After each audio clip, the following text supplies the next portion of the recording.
passengers, welcome aboard the Long Walk Talks Lost. This is your pilot speaking. My name is David Hensley, and I'm the owner and creative director of Long Walk Productions. I am joined tonight by my two co-pilots, Robert Bradford, Cara Hayes. And we are continuing our 20-year Lost retrospective. We're wrapping up Season 2, and these 3 episodes that we're going to be watching, or that we did watch and that we're going to be discussing, are episodes 219, S.O.S., episode 220, Two for the Road, and 221, question mark. And before we dive in, let's talk about our themed meal, because we had a lot of fun with this one. In honor of the episode question mark, the whole thing was a mystery to all of us. No one had any idea what the others were bringing, so I was in charge of the appetizer, and I brought bacon-wrapped shrimp. And I had the entree, and I made shakshuka, which is a Middle Eastern dish where onions and peppers are sautéed, and then you smear sort of crushed tomatoes over them, and finally put eggs on top and cook the whole thing over a stove till the eggs are kind of fried inside this veggie tomato paste. It was very tasty. Mm-hmm. And I brought brownies because they're my absolute favorite. And you can never go wrong with brownies. Really can't. Unless you put frosting on them or nuts in them. That's just a you thing. I'll take either of those. Kira has a lot of hard feelings when it comes to food. Yes, I do. I mean, so do I, to be fair. But anyway, so that was our mystery meal. I always want to say meat. It just flows. It does. But meat shouldn't flow. All right. Kick off our discussion with... Not on the way in, anyhow. Oh, wow. Man, you guys remember poor Nathan? We're going to keep diarrhea alive till the end of this podcast. I hope we Unlike Nathan. Aw. At least he died doing what he loved. I guess Getting his so. neck snapped. Not shitting his brains out. Not just constantly shitting. Anyway. Episode 219, S.O.S., takes place on day 63 on the island, and it is a Rose and Bernard episode, you guys. We love Rose and Bernard. They're the best. They were in competition for cutest couple on the island, and I think this episode seals it. They are the cutest couple, and will remain that way up until the very, very end of the show. Carrie, you look like you have thoughts. Is there a cuter couple? Well, no, I have to say, I think Rose and Bernard are the cutest couple. My favorite couple is Jen and Son. Penny and Desmond have some pretty great moments ahead of them. Oh, that's true. You guys, Nikki and Paolo. Who? We're not there yet, but I mean, come on. They're going to be a cute couple, right? Right off the bat, it seems like near the beginning of the episode, we get a butt crack holster watch from both Anna Lucia and then later in the episode, Jack. Just straight down the back of the pants. You know, I have to wonder, like, do you think there's a lot of pink eye going on the island? If not, there should be. The worst thing about getting shot with a gun that's been down somebody's pants is the pink eye. Yeah, I agreed. Yeah, they teach that in military academies. The thing that all three of us noticed since we started paying attention to butt crack holster watch is she took the gun. Anna Lucia took the gun out of her pants and handed it straight to Jack, and we were all like, "Are you going to wipe that down first? Are you? No, okay. It's just going." A lot of cross-contamination happening is what I'm saying. I think there was at least one take where Matthew Fox kind of gave it a look and was like holding it just by 2 fingers very far away from him. God, I would hope so. That's what I would be doing. I'd be wearing gloves. The story of Rose and Bernard is what I put in the notes as a geriatric meet cute. Yes. I love that. It's a fun reveal because you assume just when you find out they're married, like, oh, they're probably an old married couple, been together forever. No, in fact, they have not. They haven't even known each other for more than a year and a half, going by the clues we get in the episode. That they meet when they're both close to the age we see on the island. 5 months after they start dating, Bernard proposes, and Rose tells him that she has a year left at the outside when that happens. So it can't have been more than maybe 18 months from that first meeting to when they are on the island, which is kind of crazy. Hey, things just move faster when you're older, I guess. They do. Yep. And so we get one of the sweetest moments in this entire show that brought our poor Robert Bradford here to tears. Yeah. The marriage proposal. Yeah, so Bernard and Rose are at Niagara Falls, and he has two violinists come over and start playing, and he gets down on one knee to propose to Rose, and she picks that moment to tell him that she's dying. She is terminally ill and probably won't live more than a year. And there was just a really heartbreaking moment where you just see Bernard take all this in, and then with tears in his eyes just looks back at her and goes, "You still haven't answered my question." And, oh man, like, I know we were just talking about how it hasn't been a relationship for very long, but if there is just a more succinct meaning of what it is to share your life with somebody, oh man. Oh, yeah. I think that's why back when I used to have feelings, I know that's why. Like, that right there sealed everything for me. Cara still does have feelings. She's just not happy about it, which in itself is a feeling. Oh, God. Yeah, I had something I was going to say there. Now I've completely forgotten about it because we got talking about feelings. Rose and Bernard, super. Oh, and he drops that line. You still haven't answered my question after mercifully sending the musicians away. Yeah, thankfully does not make them stay there while Rose has to explain about her illness. They do stand there and awkwardly keep playing their violins as she drops this bomb on him, though, and I can't imagine anything worse than being one of those musicians, like in a restaurant or at a public event. They were praying for a meteor at that point. Yeah, I mean, there's exactly. Long and glamorous traditions of classical musicians just keep it going no matter how awkward the situation gets. I mean, we all saw Titanic. That's true. There's a code that you live by. Yeah. It doesn't get any more awkward than that. So I put down first appearance, but it's not really. We get our first mention of Neil Frogurt. Frozen yogurt. I guess that was starting to become a popular thing then. And I was looking around. I was like, is the off-brand Steve Buscemi anywhere in that crowd that we're panning through? Or nah. Well, see, it's been so long since I've watched this. I remember Frogurt being not important, but being there and being memorable enough to get a nickname. But I could not tell you what... he could have been on screen already, and I wouldn't have fucking known it. It wasn't until somebody said Frogurt that I went, "Oh yeah, Frogurt! I forgot about him." And naturally, Katie watching it with us was like, "Who the fuck is Frogurt?" We get a Sawyer nickname watch. We get a couple of good ones in this episode. He calls Jack Dr. Giggles, and he calls Bernard Norma Ray. Somebody explain the Norma Ray reference to me, please. So it's a famous movie. I mean, it's based on a historical figure, but a famous movie with Sally Fields about a labor organizer at a factory.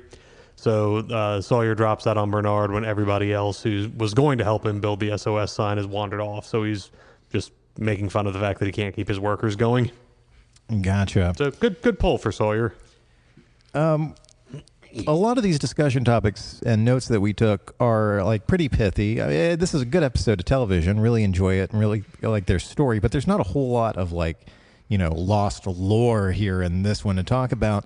But it did make me wonder. Rose and Bernard is a love story for the ages. It's something that if you asked most hardcore fans who have watched the show straight through, some of them multiple times, what are you going to remember about it? I guarantee they're all going to say Rose and Bernard. So how can this show do some couples so well, like Rose and Bernard, like Desmond and Penny, like Jen and Son, and not be able to get this weird Sawyer, Jack, Kate, sort of kind of Anna Lucia for a little bit, and later Juliet thing off the ground? Why can't they make this engaging for viewers? Because Kate sucks? That really is what it is. That all the other couples you listed, fans like both characters. They like Jen, they like Son, they like Jen and Son. Everybody likes Sawyer. I think most people are favorable to Jack, but that wasn't always the case when the show was on. But yeah, Kate just is not that good of a character.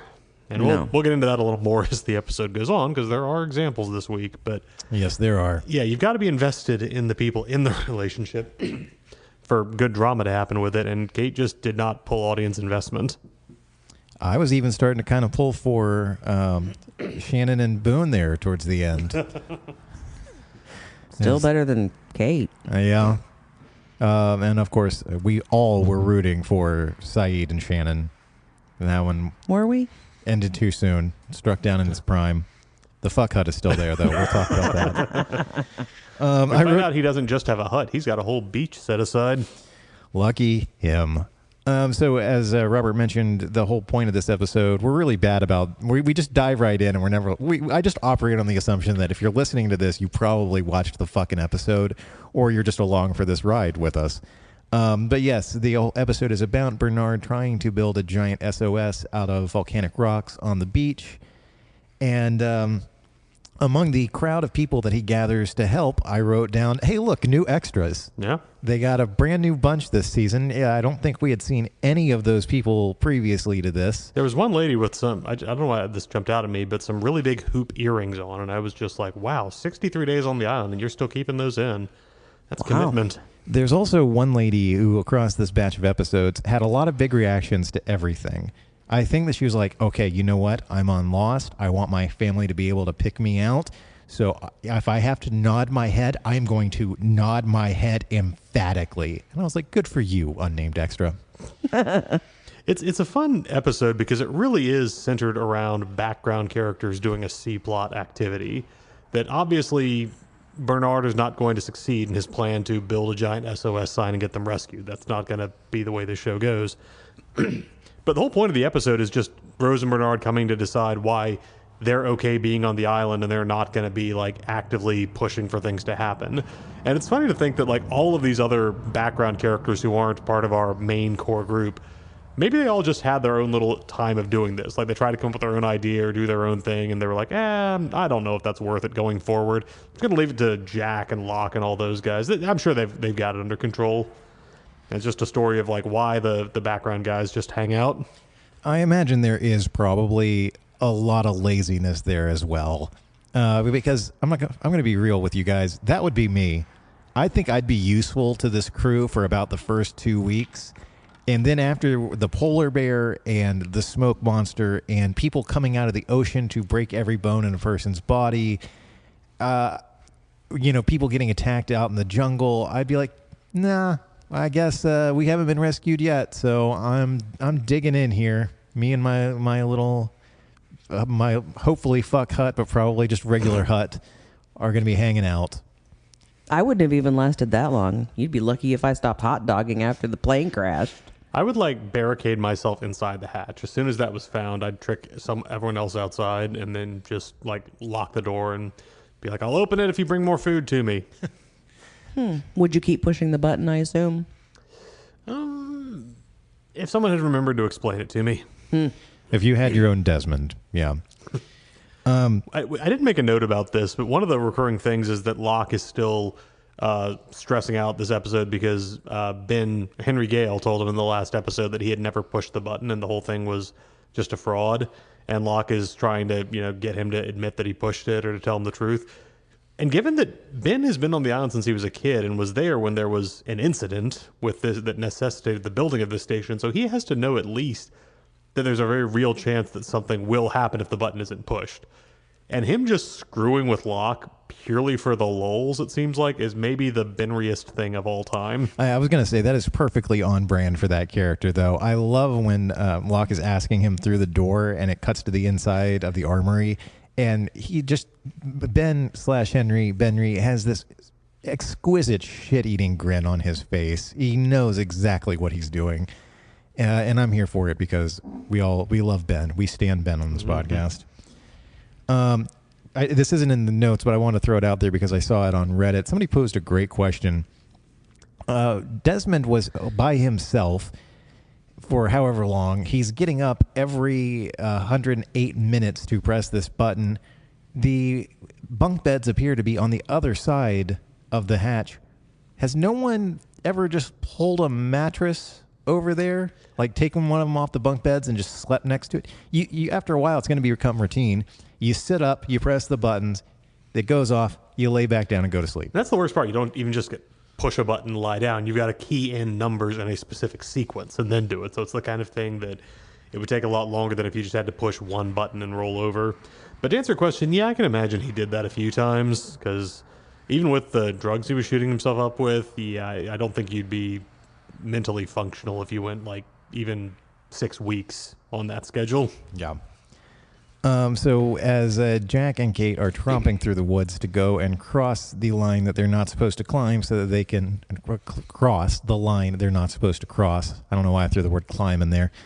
The idea is that they're going to trade Henry for Walt. And along the way, Kate happens to notice something in the woods. It was like a baby doll, right? Yep. So what else would you do with a random thing you found lying on the jungle floor? Especially in a jungle where you know a person who has been setting traps and caught other people in said traps. And, Jack, the one with the functioning brain, is running towards you, waving his hands, shouting, "No, don't do that." Kate decides to pick it up, spring a trap, and get her and Jack stuck in a net. She's such an asshole. And then, because of the positioning in the net, she has to get the gun out from Jack's butt holster. They decide to try to shoot down the rope that's holding up the net so they can get free. Kate insists that she take the shot because she confidently tells Jack she's a better shot. And naturally she misses, and Jack takes the gun and hits it on his first shot. And this is the point where I just looked at you guys and I was like, so the writers just, did Evangeline Lilly just like run over somebody's foot with a car or something? Because there's just every scene, she just comes off the worst. Well, Jack gets one of the best lines, like one of the best burns in this show, because once they're caught up in the net, he asks Kate if she's okay, and she says yes. And he goes, "Oh, so you can hear me." All of this I just wrote in the notes in all caps. Stop touching shit, Kate. Also, not a great moment when she lets Jack know that they found the medical station and the supplies, indicating that maybe the others are just putting on costumes for the savage jungle look. And Jack understandably asks, "When were you going to tell me?" And Kate says, "When you let me back in the club, Jack," in the most petulant sixth grader. Again, not wrong to call out Jack and Locke for keeping Henry Gale a secret from everybody else. Like, you can understand why they did it, but you also get why other people might be annoyed. But yeah, her explicitly being like, "Well, now I haven't told you something," is Yeah. Something potentially vitally important to the group. I feel like I remember in the last couple of seasons Kate becoming a more tolerable character. I think largely because she just does stuff. They don't try to like make her this emotional center that other people are revolving around. I just remember her being an active player in the plot, but not as much of an emotional person. So hopefully that'll get here soon. Yeah, I don't remember her flashbacks getting any better, though. So in the flashback story, Bernard takes Rose to Australia to see a faith healer, which he's not cool with, but she goes to see him, and like right off the bat, he straight up tells her there's nothing he can do for her. And then he mentions that there are places in the world with great energy, great healing energy. Our first mention of what is going to become very important to the plot of the show, because that's basically the point of the island. The whole thing is just one giant landmass of magic energy. It's going to be a minute before we find that out, but I think this is a nice indication, a mention of it. And Robert, you put here that magnetic energy is one of the things that he mentions, right? He says it's like, thermal energy, tectonic energy, magnetic energy, just casually drops that in. And we've already gotten hints that magnetism plays a role in what's going on in the hatch. True. But then possibly the most important thing to come out of the entire episode, after they tried really hard to shit on Sawyer's character development and then immediately started backtracking and trying to redeem him, is it finally accomplished here when Sawyer feeds Vincent? I think yes. I forgive him. Yeah. No, he's such a good boy. No, but Vincent, not Sawyer. Nobody can be his enemy on the island. If they were, they'd be my enemy. But yeah, I mean, I guess I'll forgive him. Amen. See, the healing power of magnets and dogs. All right. So our next big wham episode, the what the fuck kind of episode that we all know and love from this show, it's episode 220, Two for the Road. Another one, if you were to ask a longtime fan what they remembered most about it, it's probably going to be this episode. It takes place over days 63 and 64, and it's an Ana Lucia episode, you guys. Well, I got good news, bad news. The bad news is that it's an Ana Lucia episode. The good news, there shan't be another. Exactly. It's the last Ana Lucia episode because she fucking dies. Yeah. Behind the scenes, this was done because Ana Lucia, the actress Michelle Rodriguez, got a DUI, which seems like a weird reason to fire somebody. There have been different explanations. That was reported at the time because like it was, it made news when I think Cynthia Watros had been in the car as well, and I don't remember if she was in any kind of legal trouble. Since then, producers have said no, she only ever wanted to be on there for one season, so that's why we introduced her at the end of season 1 and wrote her off by season 2. I don't know. That feels a little bit butt covering to me. It does. And I mean, poor Cynthia Watros. I was reading about this. The only reason Libby dies is because by this point in the writing process, they had figured out that nobody watching the show liked Ana Lucia. So this big gut punch of a moment that they had planned where Michael kills her wasn't going to land because most viewers, like Cara, would be like, fucking finally. Not, oh my God, Michael killed somebody. So they threw Libby in there as well to get an emotional reaction out of the audience. Oh, that's shitty. Right? I mean, it works because Yeah. Ana Lucia dies and we're like, oh, that's too bad. Yeah. He turns and shoots Libby and we all go, no, because we like Libby now. Anyway, we're getting ahead of ourselves. That's like the last 2 minutes of the episode. But what a 2 minutes it is. It really is. I feel like this is one of the first flashbacks that we get that picks up not immediately after, but pretty close after the last one. Like this is the next morning after, or the next afternoon, I think, after Ana Lucia killed the guy who shot her. Yeah, he's brought to the morgue after his body is found, and Ana Lucia's mom, who's not stupid, immediately drags her into the morgue and is just like, what did you do?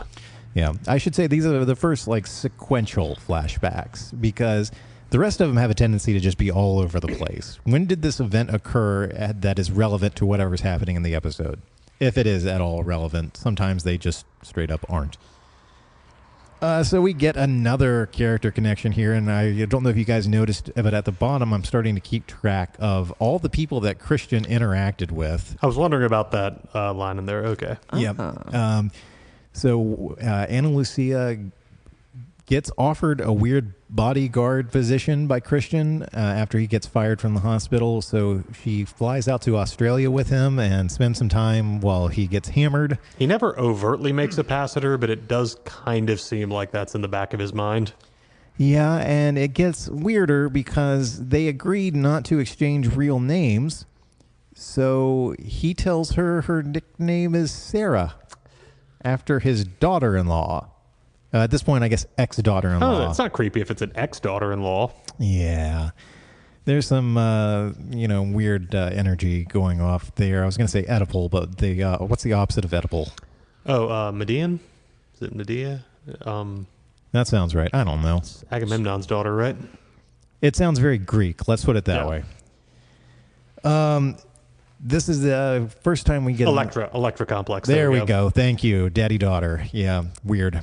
This is the first mention we get from Ben of the man in charge, who's a very wise man and a very powerful man. Very handsome man. Yeah, a man with a big swinging dick and great pecs and shoulders and the perfect hairline.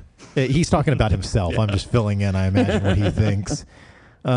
It's really interesting here that he is trying to intimidate his captors by describing himself. But, of course, they don't know that yet. By this point, he's seen that they brought Michael back, I think, at this point. So he has to know or have an idea of what's about to go down.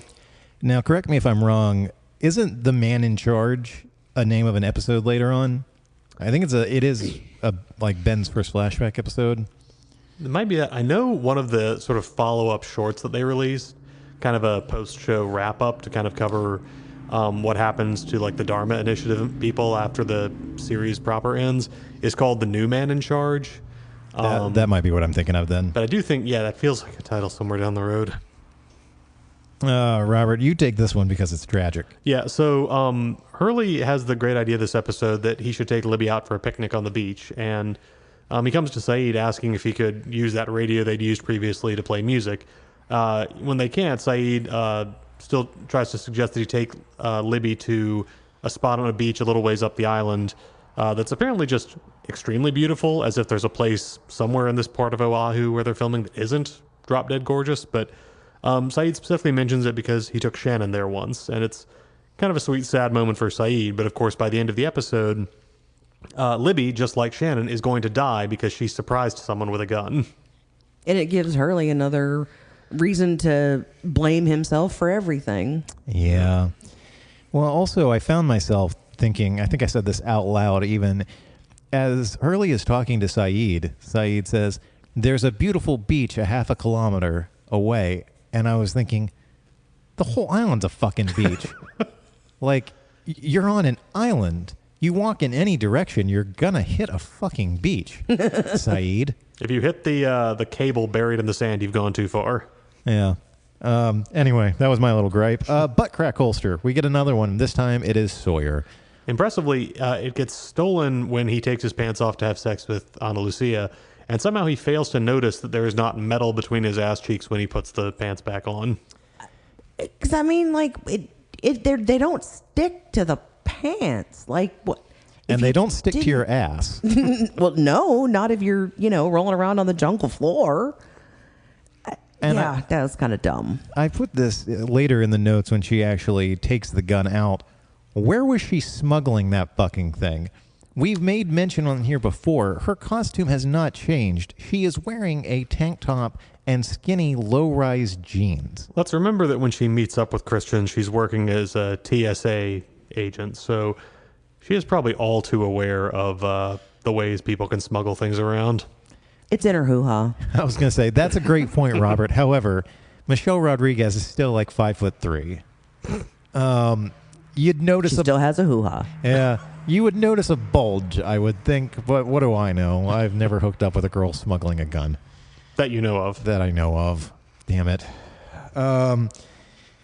So when Michael is talking to Locke and Jack and the rest about his completely made-up story, as we'll find out later, about his captivity, he mentions that there are 22 people at the others' camp, and Henry Gale, a.k.a. Ben Linus, would make 23.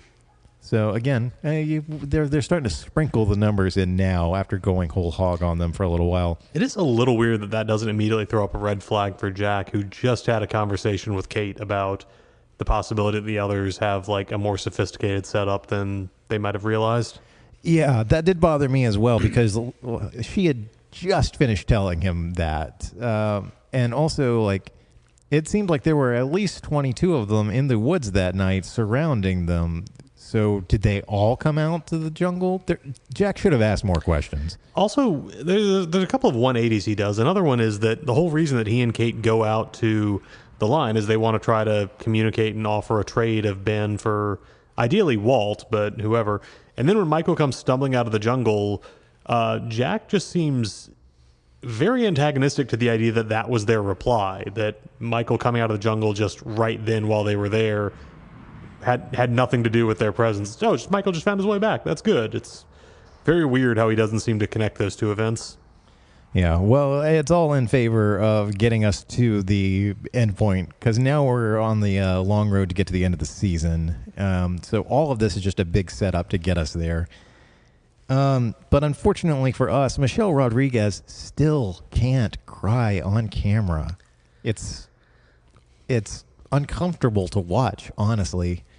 Her little breakdown here is whatever. She's got like 10 minutes left at this point in the episode. There's no point in shitting on her.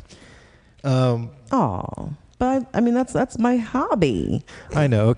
I do a lot of shitting on her. Cara, why don't you take over for a little bit? I mean, listen, I have like 1/1000 billionth of acting talent, and I can cry on command. Like, why can't she? She's a fucking actress. That's her job. Okay. I still hate her. I will always hate her. So I'm actually going to step up here and be the one to defend Ana Lucia's send-off. I think the writers actually do a very nice job of kind of tying off. It's a death that feels very sudden, but watching the episode, it does kind of create a complete character arc for her, because one of the things we find out was that her watching Christian Shepherd just kind of stumble around Sydney, drunkenly banging on doors and just this guy who has just made an absolute wreck of his life, as he admits to her, he's doing because he can't bring himself to go home and just face his son who, reported him for doing this bad thing as a doctor. And that ultimately, as Ana Lucia drops him off at the bar where he's going to go in and talk to Sawyer, she decides she's going to go home. And she actually even calls her mom to let her know what flight she's coming on, with the implication that she's going to come clean about what she did and face the music. So it makes her one of the unusual people on the flight, where all the other main characters were in one way or another broken, or you might say lost. And this event, the word gets dropped a lot in these episodes, by the way, more than usual. So to make her one of the few people who was actually on her way to redemption and possible healing, and then the crash interrupted that, and then put her in a situation where she thinks, oh, these people need me, I need to protect them, and the only way I can do that is with violence, and just getting pulled back into the cycle and not doing a great job of it. Most of the survivors she was with got kidnapped or killed. She identified and tortured the wrong suspect, and ultimately killed a guy in self-defense, although Ben gets in her head later by claiming that Goodwin really just wanted to bring her back and wasn't actually trying to kill her, kind of destroying Ana Lucia's idea that she'd just been defending herself. And so, yeah, would the scene have been better if Michelle Rodriguez could play the crying a little more? Probably, but I do love from a writing standpoint that just the brokenness that she seems to have in that moment of just realizing that she has just found herself back in the same place she was all before heading to Australia. And she has this moment where she decides, even though Henry tried to kill her early in the episode, she can't bring herself to kill him. And so she's not sure what to do. And when Michael offers to take the gun so he can do it instead, going all the way back to the incident where, Ana Lucia was shot while pregnant on duty, lost her child, she chooses to trust someone she shouldn't have, and she gets shot again for it. And just the symmetry of that, and just the tragedy of it, I think is really effective for a character that was bumpy in the writing and in the performance. But again, I found myself liking it a lot as just a way to give this character an exit that makes it feel like it's not just giving up and getting rid of a character that didn't work. It makes it feel like she had a point the whole time. So yeah, I love not just the shock of the ending, but I think it's a very elegant piece of writing for the show. I can't disagree. I mean, you're absolutely right. I just wish they would have picked somebody else. Yeah. Yeah, you said that beautifully. Well done, Robert. Yeah, Thank absolutely. You. As you were saying that, though, I also came to the realization that all of a sudden the ending of season 1 makes a lot more sense when she encounters Jack in the bar. As far as Ana Lucia knows, when she gets to Los Angeles, she could very easily turn herself in and get arrested. Maybe she was trying to get laid one more time. Yeah, there's a certain have my last cigarette before I go. Mm-hmm. Hit the Mile High Club before you go to jail for the rest of your life. Also, that she goes to Australia to try to keep an eye on Christian Shepherd, and while she fails, she ends up being on the plane that's carrying his body home, sort of carrying out the last job. Oh, wow. Yeah, that's true. And she was hitting on the son of the guy that she was there to bodyguard. Again, weird. Anyway, goodbye, Ana Lucia and Libby. We liked half of you. The other half, we liked half as much as they deserve. One thing I put on there was, yes. Is this the most shocking gunshot death in the show, or is it going to be the send-off of Alex in season 4? Oh, for me, it's Alex. I mean, yeah. It's Alex and, well, do you mean Ana Lucia or the combo, or you have a sense watching it, it's when Michael turns to look at the gun, and whenever a character says, I'm sorry, unprompted on TV, you know they're about to do something violent.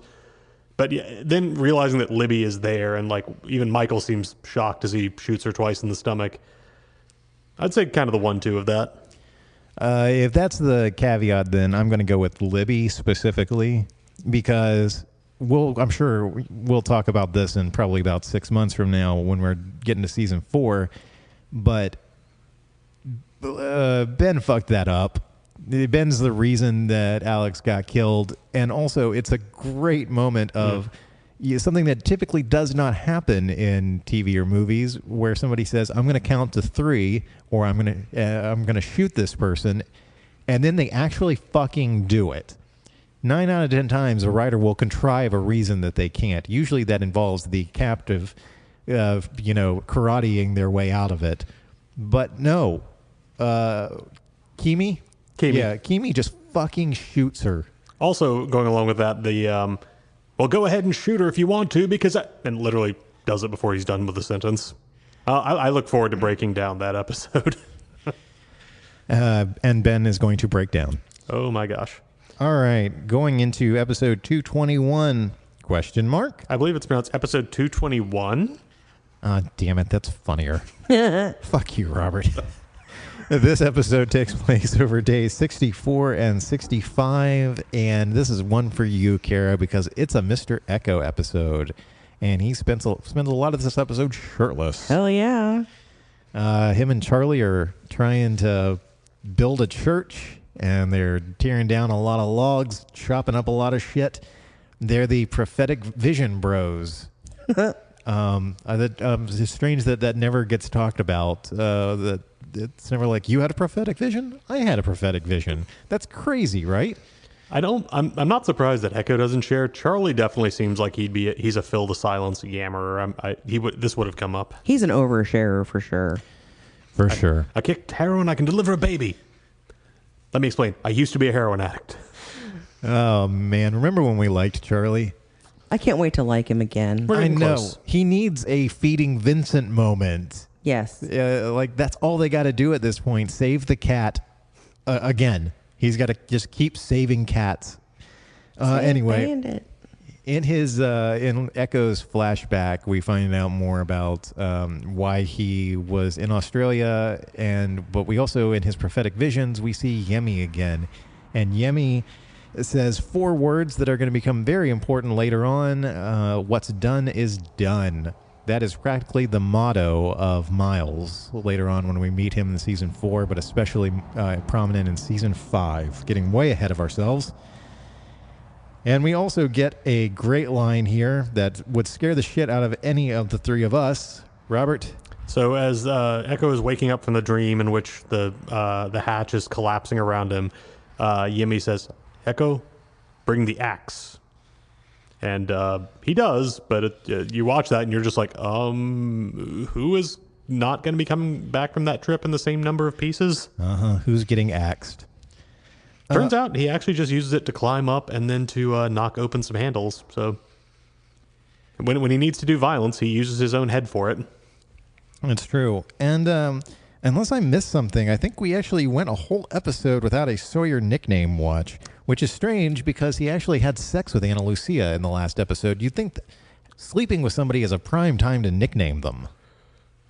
Yeah, I would think. There's a sentence you don't get an opportunity to say a whole lot out loud. But anyway, so we get 2 more here in this episode, and I think this is an early contender for my favorite nickname Sawyer's given anybody. He calls Locke Gimpy McCrutch, which is some stupid shit that I would say when talking to somebody. That has the writers staring at a whiteboard and being like, I don't know, what's the best one? We got to get something in. Come on. Or they just fucking let Josh Holloway riff, and he came up with Gimpy McCrutch. I love it. Not quite in the same vein. He refers to Ben as the artist formerly known as Henry Gale. And but yeah, nothing can top Gimpy McCrutch. No. Robert? So the bulk of the episode is Locke and Echo going out into the jungle, ostensibly because they get back to the hatch, find Ana Lucia dead, Michael wounded, and, to Michael's surprise, Libby also only wounded. She is, in fact, still alive, and that's a potential problem for Michael if she's able to start talking. But Echo volunteers to go chase after Henry, who they assume managed to get the gun and escape after shooting 3 people, and Locke goes with him. Now, Echo is basically just deciding he's going to go with Locke because that's what Yemi told him to do in the dream and just sort of see what's happened. He's very much like, I'm going to keep going on the path, and whatever I run into, that's what it's supposed to be. As far as Locke's aware, though, they're chasing, a guy who killed 1 person and tried to kill 2. And when it becomes clear that Echo's not actually doing that, Locke just kind of sticks with it and goes along. Like, there's no point of just like, we've got to get back to the other. Like, when Locke suggests going back, he just does it because he's like, well, I think this is kind of a waste of my time. Not, we've got to regroup. There's been a murder. Counterpoint. Would you argue with an axe-wielding Mr. Echo on a mission? He does. Yeah, when Locke tries, Echo does just shut him up with a headbutt. And Yeah, how's that feel, John? You asshole. and they wind up back at the plane. Locke in the Boone role for this whole journey is a lot of fun. He really is. And it's frustrating, this episode, that it's frustrating on a character level, not necessarily on a writing level like we normally bitch about. John has been on the receiving end. We talked about this with Charlie's last episode. John has been on the receiving end of prophetic dreams before. It's how he found the fucking Beechcraft the first time. So the fact that he just outright refused to listen to Charlie about his dreams about protecting Claire, and now doesn't believe Echo that he had a dream that he needs John to help him find the question mark, is a little hypocritical of him. I get that he's starting to lose his faith here, but... Sorry, Cara, go ahead. I was like, do you think the writers forgot that he had that dream?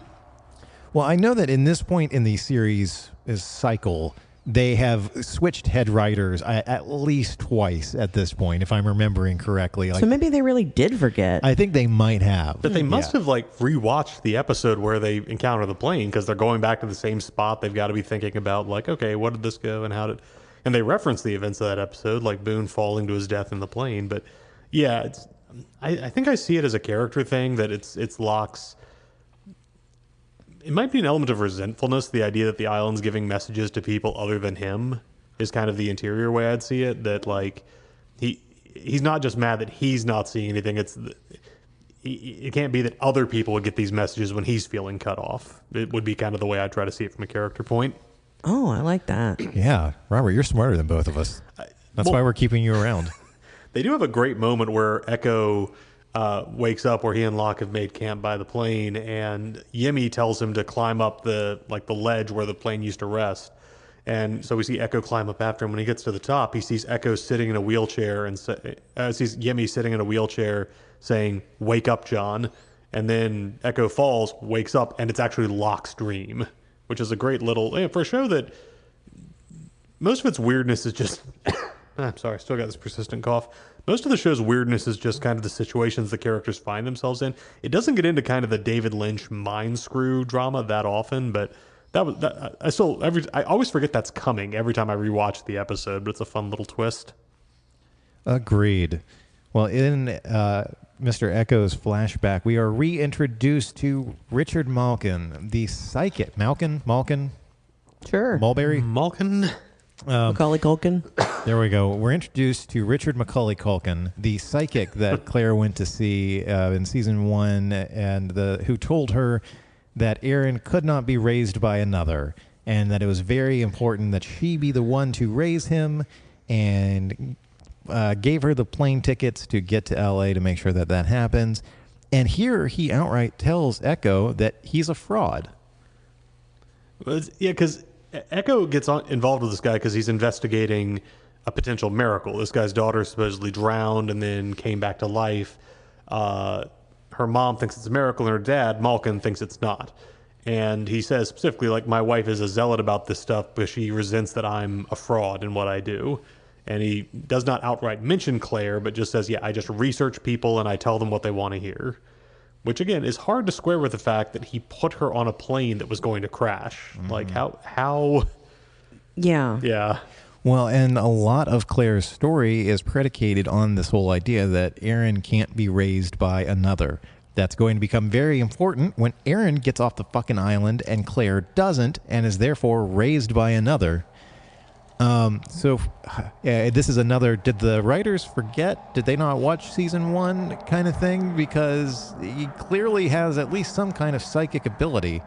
I have a psychic ability that causes the sound of motorcycles to appear on air whenever I'm having deep thoughts. Oh, man. I know. They're on their way out. It's fine. I don't remember we talked about this when we did Raised by Another, but apparently that the psychic thing was a big point of contention in the writers' room, because they weren't decided on whether or not they should allow magical things to happen off the island. If it should be that just there can be weird coincidences and funny things, but everything off island should be mundane and real, and the island is where the miracles and the psychic craziness all happens. And so this could be them trying to swing the pendulum back to that, and just they decided, we went too far in making it seem like Claire had legit met a psychic, so no psychic. He's a fraud. Don't worry about how. They're going to go back on that in a few seasons, though. They are. I think the pendulum swings back the other way. Yeah, because we find out that Jacob has been off island and personally, somehow, one way or the other, chose those people who were going to end up on the island. So, I mean, maybe he brought some of that island magic with him. But I'm pretty sure I remember more. Well, there's the whole thing. Miles' whole shtick is that he talks to the dead. Yeah. When we're introduced to him in season 4, he's doing explicitly like magical, maybe not magical, but psychic things off the island. And we also just had the faith healer, although again we don't see him heal anybody. So let's see. I'm trying to think, when is it really established? I don't want to say it's Jack's prophecy tattoos because no. What are you talking about? Definitely by Miles it's established, but I think at this point they were still trying to kind of keep their options open for that. True. We're going to have to keep an eye out as we continue this rewatch of magical things happening off the island in quote-unquote the real world. I guess Hurley's numbers curse is the kind of thing that could all just be coincidences, is sort of would be their argument on that. Yeah, well, that's what Dave tried to tell him anyway.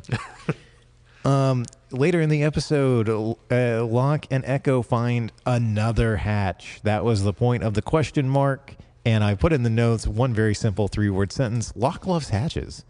Just the giddiness on Terry O'Quinn's face that he found another hatch. Like, maybe this one will be the one that makes all of his dreams come true. It's the face of a child whose parents have been like, oh, you've opened all your Christmas presents, but what's this? And he gets one other one. A big metal tube.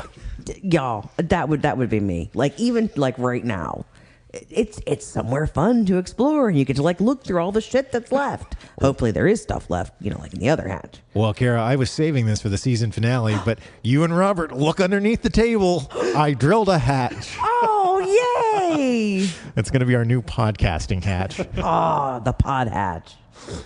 Yep. Station 8. They've got fuck huts. We've got pod hatches. There's some weird stuff happening in this one. It's the observation hatch bunker.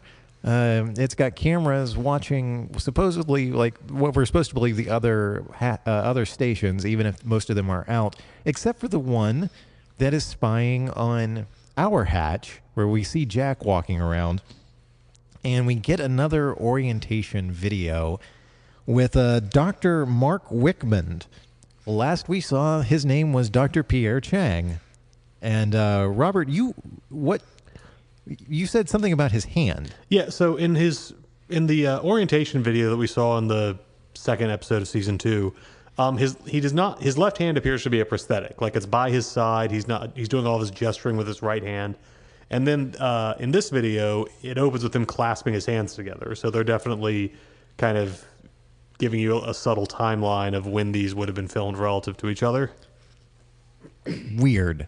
I did not notice the hand thing. No. I feel like I want to go on YouTube. Somebody has got to put all of these orientation videos together. I think I'm going to do that tonight. God, what a fucking nerdy thing to say out loud. I'm going to go watch it to me. Okay, we can be nerdy together. I love being nerdy. So the whole point of being down there, whoever's assigned there, is to observe the people in the other hatches and take notes because they are all part of experiments too. And then I thought this was funny. Now reading it in the notes, I'm like, what the fuck was I saying here? A pneumatic tube, the biggest mystery on the island. Like, but where does it go? Exactly. Well, how does it work? We find out eventually where it goes. Air. In season 3, we see where those come out. Really? Oh, yeah, no, I remember. That's one thing I do remember. Oh, wow. I do not fucking remember that at all. I think it's the episode where we meet Mikhail, if I'm remembering right. Is it just the side of one of those cliffs? Because I can't imagine anything funnier than putting something in that tube, sending it a mile like to the east, and then it just pops out of the side of the mountain and it just and then they pan over and there's like a whole slew of the little compartment container things. I love that visual. You are not wrong. Oh my God. Oh shit. I cannot wait. Oh, that's fantastic. Oh yeah. Okay. So you went in, Robert, you filled in his other aliases. Yeah. So I've been reading a book by two TV critics, just kind of doing episode by episode write-ups in sort of a fun way. And one of them made the joke that, we hear Dr. Mark Wickman as his name in this one. In the orientation video, he was Dr. Marvin Candle. We'll later hear him call himself Dr. Edgar Halowax. And one of the writers made the joke, so between Wickman, Candle, and Halowax, was there a menorah in the room when he was coming up with his aliases, or what? Wow, that is fantastic. Okay, so here's another discussion that I thought was interesting. We know that the hatch isn't just a button-pushing psychological experiment the way that it's suggested in this orientation video that it is. And we know from later in the show, whatever his name is, Pierre Chang, Marvin Candle, whatever, he knows explicitly what that hatch is there for, what that station is there for. It's to expel the electromagnetic energy that's building up. So is the observation station the actual experiment here? Like, the people in there are supposed to be taking notes and making observations about the other experiment people. The other test subjects is what you call experiment people at the other stations. But is the observation station the real experiment? Did anything I said just make any sense whatsoever? Yeah, no, it did. It makes sense because they're only there. I think they're mentioned they're only going to be there for like 3 weeks, as opposed to the, I think, 6-month shifts that the Swan Station crew is under. The other option is that it's like a fallback, just to have somebody checking over and making sure, because that way you have real time reports of, okay, no, actually these guys are, it looks like they might be having a love affair, or wow, that guy's smearing his feces on the wall, or just a way to casually have somebody checking in to make sure the people on who can't sleep for more than 107 minutes at a time aren't going insane. Yeah. Hey, this new guy has been letting the numbers count down to the last second a lot recently, and I think that might be concerning. Yeah, that makes sense. You put a quote in here, Robert. I wrote Locke's entire monologue after they watch the orientation video, and Echo this time gets the "Would you like to watch that again?" line, and Locke just gives this very raw monologue that Terry O'Quinn just crushes. "I was never meant to do anything. Every single second of my pathetic little life is as useless as that button. You think it's important, you think it's necessary. It's nothing. It's nothing. It's meaningless. And who are you to tell me that it's not?" And I just, again, he is walking around. He's on crutches now because of an injury, but he was a paraplegic when he came to the island and he can walk. And you would think that kind of experience would just make him a believer for life, that nothing could knock him back. And just Terry O'Quinn with that monologue just sells how much pain is driving Locke and feeling that he just doesn't have a purpose anymore. That even the miracle was a sign for him, but that's not what he needed. What he needed was the sense that there was a reason he was on the island. And there's something so human and kind of selfish about the idea that his purpose isn't about doing good in the world. His purpose isn't, well, I hunted boar so all these people didn't starve, or I did this or that was good and brought good things in the world. It's, I need to matter. I need to have a reason. And he is just destroyed by the idea that he might not. And Echo's just kind of steely response of, well, if, I believe I'm here for a reason, and if you won't push the button, that's fine, I will, is, again, just a more mature faith than Locke's. But, man, I love that monologue from Terry O'Quinn so much, because, man, I've talked about faith on this season a lot, but just the lapse in belief and just the anger that goes with it is so real and so human. Well, it also makes for a great arc for John Locke, because he's done a complete 180 over the course of 21 episodes, from being an island zealot to now being a doubter. A doubting John, I guess you could say. All right, so now we're getting into the heavy stuff. Poor Hurley goes to see Livy as she is on the verge of death, and he tells her, "I'm sorry, I forgot the blankets." And is that the saddest line on this entire show, or what? Does anybody remember anything sadder than the way Jorge Garcia says, "I'm sorry, I forgot the blankets"? I'll let you know, but it's number one right now. Yeah. And then I like this that you pointed out here, Robert. Yeah, so Jack has pretty quickly sussed out that he can't treat Libby's wounds, that she's too badly injured, he can't save her. And, big contrast from in the early episodes of the show when he just fought as hard as he could to keep the Marshal alive despite a similarly bleak injury and only giving up and putting the guy out of his misery after Sawyer had shot and failed to kill him. This time he outright tells Sawyer that like the heroin that he has in his stash with the guns can put Libby out of her suffering, but Kate is going to go with him. So the only way so he's putting it on Sawyer, you can bring stuff to make her feel better, but you're going to have to show us where the guns are.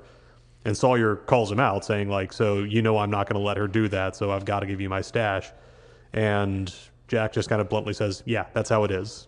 And it's honestly my favorite mode of how Matthew Fox plays Jack, when he's just in that moment of triage ethics of like the doctor who's just making cold, detached decisions about like what the best thing to do at a given moment is. And he doesn't have to like it. He doesn't have to feel good about it, but it's the decision he's made and he's sticking with it. And so even as Locke is on the other side of the island, just aimless and drifting, like Jack is still showing just that leader ability, even in one of his colder moments. Well, it's an emergency, and he is dialed in. And for a doctor, that is when you dial in. So, yeah, that's a great observation, Robert. I love it. And then you added a few more here at the end. Yeah, great. Because during the whole episode, Michael is just sitting off watching Libby, and everyone just assumes he's concerned for her health, but really he's terrified that she's going to reveal that he's the one who shot her. And Libby, after getting the injection of heroin, her eyes open, and you see her struggle and finally forms the word Michael. And Jack, trying to comfort her, says, he's okay, he made it, he's going to be fine. And Libby just gets this terrified look on her face and then dies, just unable to say anything else. And it's, oh man, a last effort to try to help them that just does not work. That is a beautiful example of one of my favorite literary tropes, which is dramatic irony. We know what she's trying to communicate, but poor Jack and Hurley do not. It's beautiful. And heartbreaking. Mm-hmm. If only. Recurring thing is, we all talk about the number of times that this show opens or starts an episode with an image of an eye opening, though I don't think we've had very many of those this season. Might be the last one was actually the premiere where it was Desmond, but another recurring thing is we see Jack closing people's eyes. I definitely remember it happening with Boone when he died in his episode. I don't know if there are other cases, but he does that here as well with Libby, and it's just, again, Jack being the leader, kind of the person who guides people as they're, on that last step to death, and of course, call ahead to what is going to be the final image of this show. Yep. Well, that's it for the discussions. At the bottom of our notes, I have started keeping a running tally of best line deliveries. So far, we've got 3 big ones. I married her. You want your $30 back. I want my kidney back. And I need a pregnancy test. And after what we just talked about, I started adding saddest lines. I'm sorry, I forgot the blankets. But for those keeping tally at home, so far, Christian Shepherd has the most number of interactions with main characters on this show, because obviously there's the connection to Jack. He's connected to Claire, his daughter. He was at the bar in Australia with Sawyer, and he hired Ana Lucia to be his bodyguard. And are there going to be more? I can't remember, or is that the end of that line? Well, Shannon's dad and Boone's stepdad died in his hospital, so he didn't really have a direct scene with them, but they did. I think they shared a brief scene together. Yeah, I thought about including that one, but we don't actually get to find out anything about Carlisle. No, it was Rutherford. Adam Rutherford. Adam Rutherford. Thank you. There we go. So I left that one off, but yeah, I'm going to start keeping track of. Can we please this weekend make a murder board type thing? Like, I really would love to spend time doing that. Like, all the interconnections and see who has the most. We 100% can do that, and I will take pictures of it. That's a fantastic idea. Murder board. Murder board. So that's going to wrap us up. The next episode we do is going to be the season finale. The last 3 episodes of this season. It's actually 2 episodes. One of them is just extra long, I think. The 2-part season finale. After we finished this most recent viewing, I suggested that we just go ahead and push through with the last three because I really wanted to keep watching this. The show is putting the gas pedal down at this point. They are. We put it off because we need to have a meal together. And in honor of episode 222, 3 Minutes, which is a Michael episode, we decided our themed meal for this next viewing party is going to be basically microwavable meals that you can make in 3 minutes. So it's not going to be 3-minute meals. Yep, it's not going to be coordinated. We're all just going to pick our favorite microwave dinner, essentially. And because Desmond is a Viewpoint character, we'll all have scotch. Yes, there's that too. We're even going to make Cara have some scotch. Yep. Anybody want to talk about their social media? No. I've been watching Boardwalk Empire on Max. That show is fun. Oh, I love that show. That's what I want to talk about instead of social media. Fantastic. Well, if you want to follow me online, the best place to do that at is on Instagram at DBHensley. If you want to keep up with Long Walk Productions, you can visit us online at longwalk.us to see more of our original work or hear past episodes that are no longer streaming. You can follow the YouTube links in the show notes. Thank you very much for listening, and if you enjoy this show or any of the shows on the Long Walk Podcast Network, please make sure to leave us a rating and a review on whatever platform you are listening on. I married her.